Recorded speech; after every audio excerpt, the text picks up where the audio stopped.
una gran família.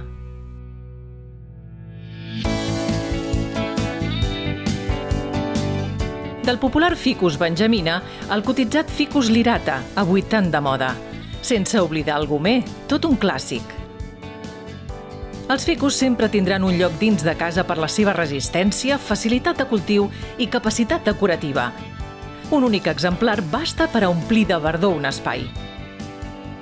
A més, actuen com a veritables pulmons verds gràcies a la seva gran capacitat per a absorbir diòxid de carboni, produir oxigen i generar humitat ambiental.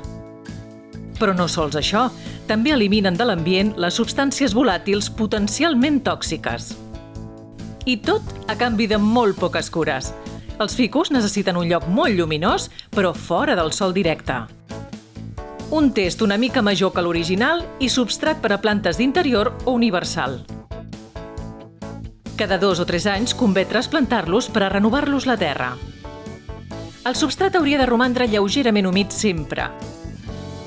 I agraeixen que ruixi amb aigua el fullatge, sobretot quan fa calor. S'han de regar quan la superfície de la terra es vegi seca i sempre amb moderació. No els agrada l'embassada. A l'hivern necessiten molt poca aigua.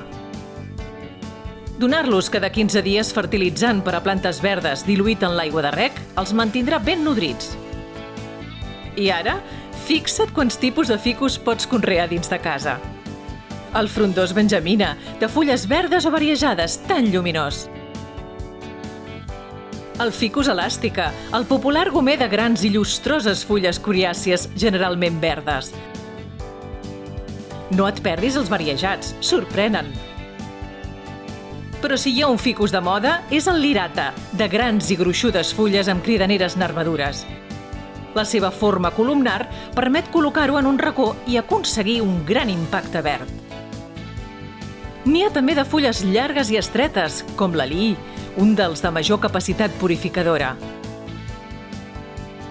Molt menys conegut és l'odri, de fulles verda fosc amb una fina xarxa de nervadures apelfades. I finalment, els ficus ginseng, tota una extravagància.